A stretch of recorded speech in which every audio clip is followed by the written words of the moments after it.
Steven, arrête s'il te plaît, j'ai jamais pu encadrer Michel Legrand. Salut c'est nos ciné, votre rendez-vous avec le cinéma qui très souvent se voit reprocher un certain dédain, voire une aversion pour ce qui se fait actuellement, à tel point qu'on en arrive parfois à douter nous-mêmes. Est-ce qu'on aime encore vraiment ça ? A-t-on perdu notre capacité à nous laisser surprendre, embarquer par un film qui, vu de l'extérieur, nous disait pas grand-chose ? Eh bien la réponse est oui, on va le prouver immédiatement en causant de sang-froid. Une bien bonne surprise pour mes camarades cinéphiles réunis ici. Julien Dupuis, salut Julien. Salut Thomas. Et Stéphane Moïsaki, salut Stéphane. Salut Thomas. C'est nos ciné, épisode 178 et c'est parti. Tu fais un amalgame entre la coquetterie et la classe. Tu es fou.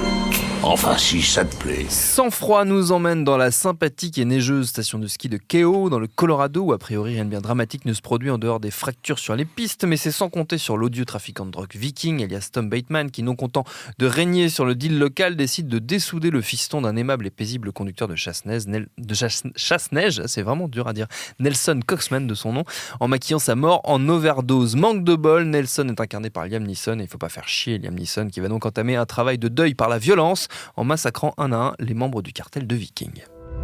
Mr. Coxman? What can I do for you? It's about your son.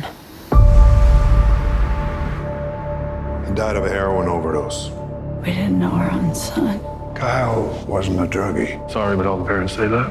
Derrière la caméra, c'est le Norvégien Hans-Peter Molland qui se livre donc à un auto-remake, puisque Sang-froid est une relecture de son propre film Refroidi, sorti en 2014. Et outre Neeson et Bateman au casting, on trouve Laura Dern, Amy Rossum et Dominique Lombardozzi. Votre avis sur ce Sang-froid, les amis? Julien Dupuis, évidemment, ta présence bien sûr, veut que tu prennes la parole en premier. que je commence, ouais.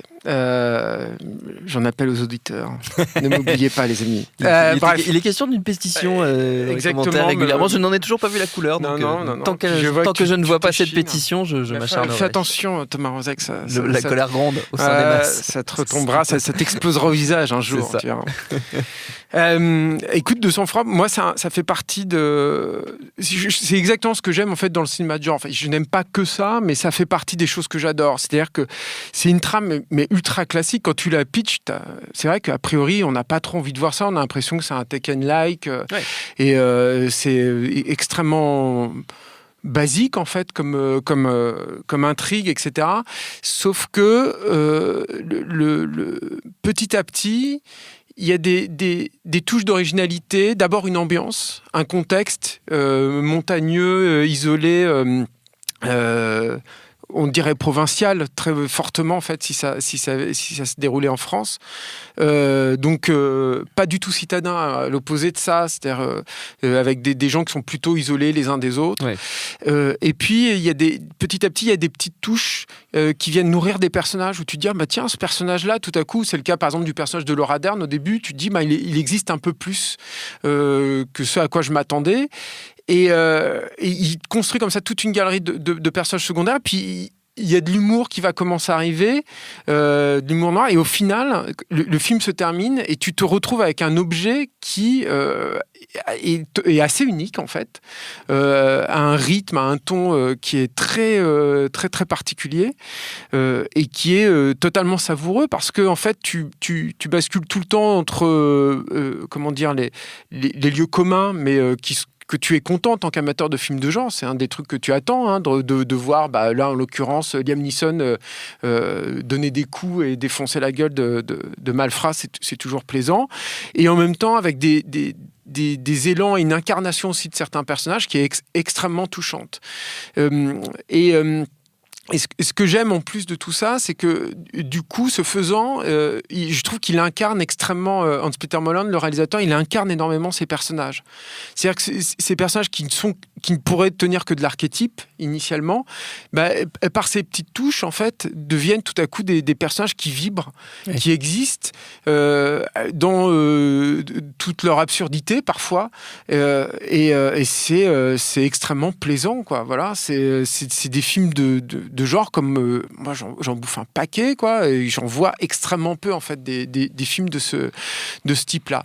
Alors le truc, c'est que le film a aussi un peu les défauts de ses qualités. Je pense que je préfère le prévenir les spectateurs en fait pour ça. Il faut aller voir Sang-froid, mais malgré tout, tiens à vous le prévenir, comme ça passera plus facilement, je pense. Mais il y a cette galerie de personnages secondaires. Le défaut de ça, c'est qu'il s'égare un peu avec ces personnages secondaires, y compris, je trouve, dans son troisième acte, où il y a notamment toute une partie en fait d'Indiens, enfin tout un groupe d'Indiens et tout. Je trouve qu'on passe un peu trop de temps avec eux et on perd un peu le cheminement de Liam Neeson, qui reste quand même le personnage principal, le personnage, moi, à mon sens, le plus touchant et le plus formidable. Ça, c'est la première chose. Et l'autre truc, c'est qu'il y a quand même un équilibre extrêmement délicat à trouver entre le drame, le sérieux et puis l'humour, entre le côté truculent en fait des personnages et puis ne pas les perdre, entre une distanciation qui t'empêche en fait de rentrer dans le cœur du sujet et tout. Et c'est cet équilibre, le producteur, alors je me souviens plus du producteur, mais parce que c'est lui qui est allé chercher le réalisateur. Faut quand même préciser qu'Hans-Peter Moland, c'est lui qui avait fait le film original dont s'inspire, et c'est le producteur qui s'est dit, en voyant le film original, il s'est dit mais ça c'est trop dur en fait à trouver comme équilibre. Il est donc allé chercher lui-même Hans-Peter Moland. Et ben malgré tout, je trouve que de temps en temps l'humour désamorce un peu trop les choses, et notamment, évidemment je vais pas te spoiler, mais évidemment il y a un gag par exemple qui arrive juste avant le générique de fin, c'est dommage en fait, qui pour moi qui est vraiment trop, qui est totalement déplacé. Il n'empêche que voilà une bonne surprise quoi, et c'est un film qui a le cœur au bon endroit, et comme j'en vois pas beaucoup en fait. Stéphane? Ce qui est un peu rassurant avec Liam Neeson en tant qu'acteur, c'est que c'est un grand acteur, et qu'il y a un grand acteur dramatique, et c'est d'ailleurs toute l'idée à la base de Taken, c'est-à-dire d'aller chercher un grand acteur dramatique. C'est pas une personnalité physique, on va dire, pour en fait lui donner le rôle justement de action hero, enfin du vigilante et tout ça. Et j'ai l'impression que c'est ce qui a plu aux gens à l'époque, indépendamment, je trouve, des qualités très discutables du film, et ce qui a relancé sa carrière, et notamment aux États-Unis en fait, puisque ça avait été un succès correct en France à l'époque, mais un an après ça a vraiment explosé aux États-Unis, à un point que tous les prods en fait qui se lançaient dans ce genre de truc voulaient faire ce que j'appelais du Taken exploitation, c'est-à-dire vraiment ce genre de film quoi. Et ce qui est rassurant, c'est que voir quelqu'un comme Liam Neeson qui arrive peut-être à 50 ans ou 55 ans en fait dans sa carrière, en prenant en compte tout le background qu'il a derrière, que de temps en temps il utilise son côté bankable, son côté pour faire ressortir ce type de projet. C'est-à-dire parmi les Taken 1, 2, 3, les films qu'il a fait avec Romé Colessera, il y a Le Territoire des loups. C'est pas tout à fait un Taken exploitation, évidemment, on le savait, mais en fait ça a été vendu comme un film d'action, etc. Et c'est un grand film funèbre en fait, c'est un grand drame funèbre, et beaucoup plus même qu'un film d'aventure à proprement parler, même si ça en a les atours. Il y avait un autre film en fait, Balade entre les tombes en fait, qui est un super film noir.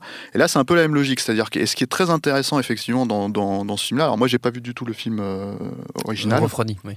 Voilà, donc je sais pas du tout à quel point, je pense que les deux films se ressemblent beaucoup, j'imagine, indépendamment du décor, de l'américanisation du film, on va dire.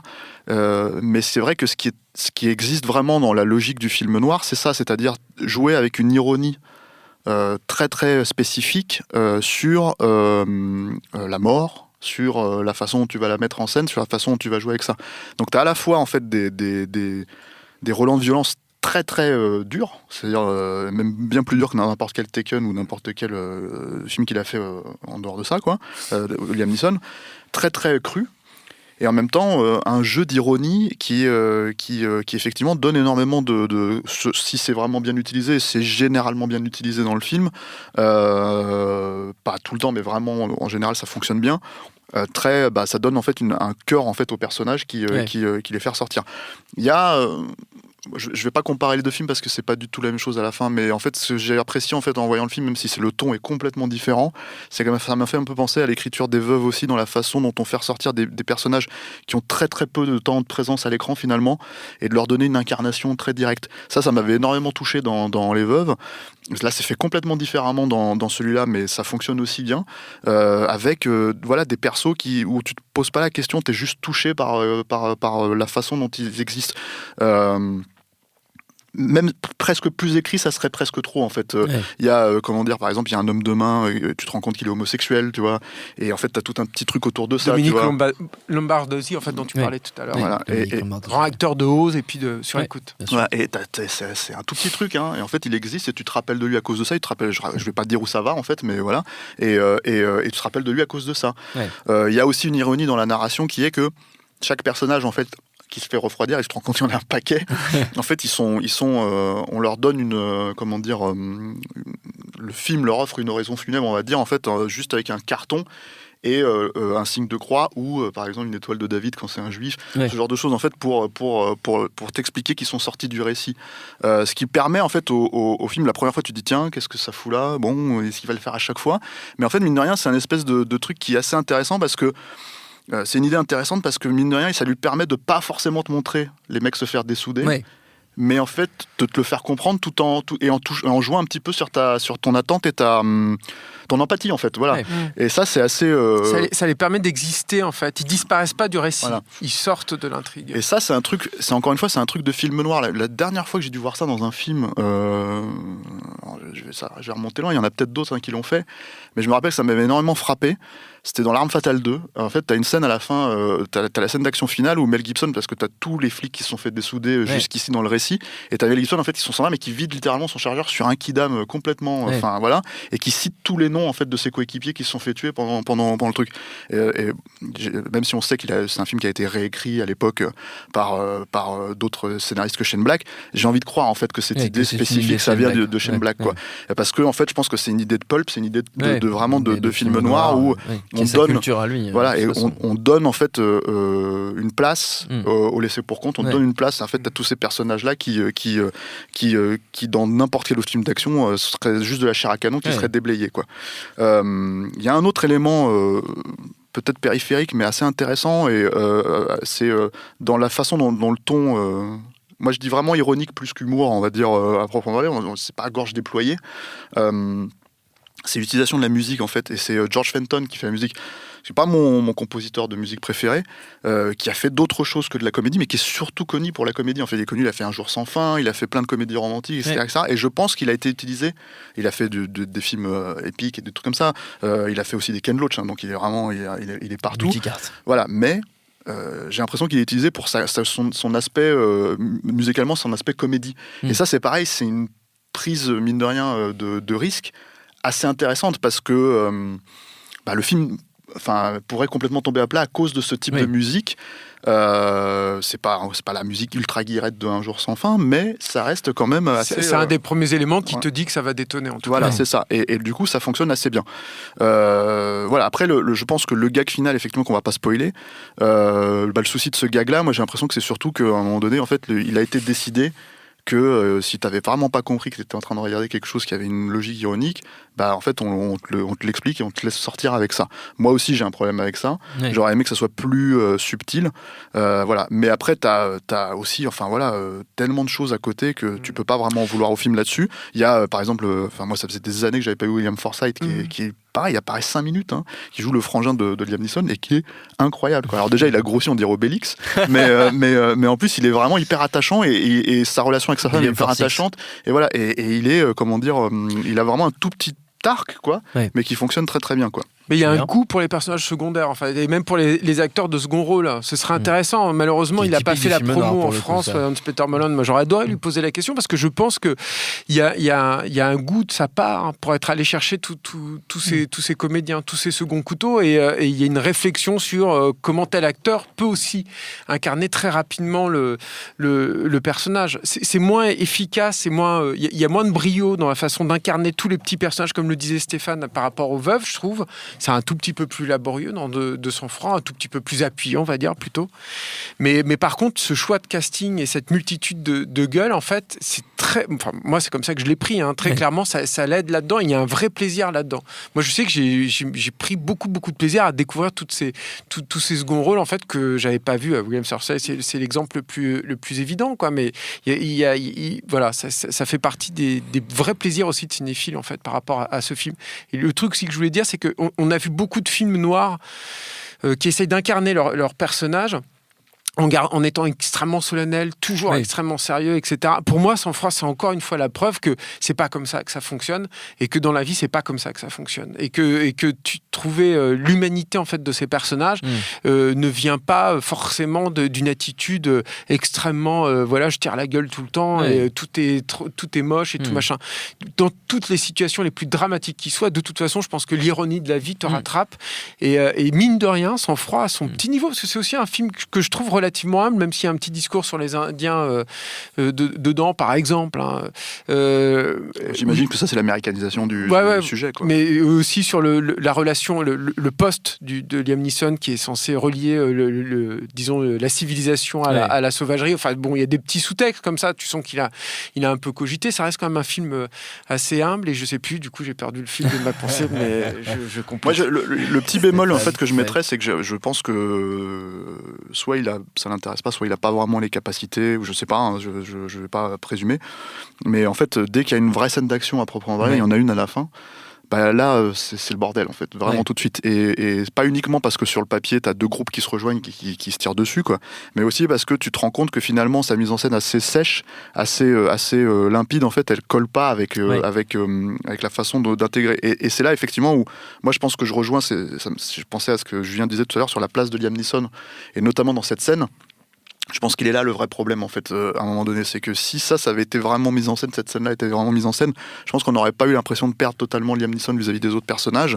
Parce qu'en fait, on se demande ce qu'il vient foutre là, finalement, à la fin. C'est-à-dire que ce que lui, il a fait et ce que ça génère derrière, c'est là, enfin, c'est ce qui est mal géré, je trouve, narrativement par le film. Et vraiment, en termes de mise en scène pure et dure, quoi.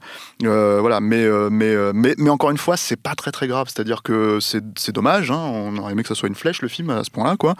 De ce point de vue-là, mais le truc c'est que non, ça fonctionne parce que 10 minutes avant, t'as Liam Neeson qui jouait avec un gamin de 10 ans et qui avec sa pelleteuse, quoi. Donc en fait, t'as tout un tas de trucs comme ça où tu t'attends pas à voir dans un film, mais en même temps, si tu connais un peu ce genre de pulp, si tu connais un peu ce genre de film noir, si ça existe, ça y est, et c'est quelque chose qu'Hollywood a vraiment délaissé au fur et à mesure pour aller dans des trucs à la Taken, justement. C'est-à-dire que tout le truc qui a été mis en place au début, on te dit, quand on te raconte ce genre de récit, on s'attend à un Taken. Il y a 30-40 ans, non, on ne s'attendait pas forcément à un Taken, justement. On s'attendait, dans les années 60-70, on s'attendait à des vrais récits noirs avec les archétypes, avec tout ça. Et c'est effectivement été dévitalisé pour passer à la moulinette du gros bourrinage d'action, et voilà, et en perdant la logique de personnage derrière, quoi. Avant de se quitter, chers amis, on va faire un petit tour de recommandations quand même, dans l'univers de votre choix. Comme toujours, c'est votre moment, comme on dit. Julien ? Je voulais conseiller Hans-Peter Molland. Juste avant, il avait fait un film qui participe d'une série. En fait, c'est une série de films. Alors, c'est pas vraiment une série télévisée, mais il y a un côté vraiment feuilletonesque. Et ça fait vraiment partie de la vague de ce qu'on appelait le Scandi noir, donc, qui est un genre encore très différent de Sang-froid, mais il y a des ponts quand même, notamment dans l'utilisation de cet humour noir à froid et de cette espèce d'ironie. Et son opus m'avait plutôt convaincu. Bon, c'est pas des grands films, hein, voilà, il s'agit des enquêtes du département 5. Oui. C'est pas des très grands films, c'est pas des films qui sortent d'ailleurs en salle en France. Ça sort directement en VOD chez Wildside. Il y a lui s'est occupé du 3e, il y a le 4e qui sort à fin mars, qui devrait être le dernier. J'espère que j'en oublie pas en route, non mais je ne pense pas.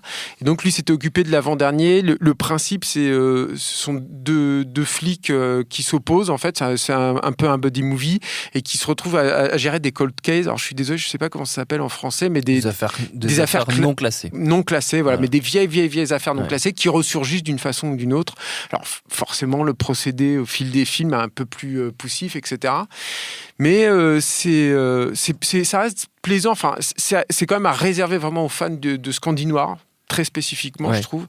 Mais c'est très bien fait, c'est très plaisant. Et les deux acteurs principaux, Fares et Nicolas Liekas, je me souviens jamais de son prénom, alors que j'ai interviewé 2 fois ce brave garçon, mais fonctionnent vraiment très très bien ensemble, quoi. C'est le cœur qui bat, voilà. Et Hans-Peter Molland avait fait du bon travail, c'était Délivrance, son opus, avec une très belle fin. Ouais, c'est compliqué, hein. Ouais, je sais. C'est compliqué parce qu'en fait, j'ai vu dans des commentaires que certains, auditeurs en ont marre.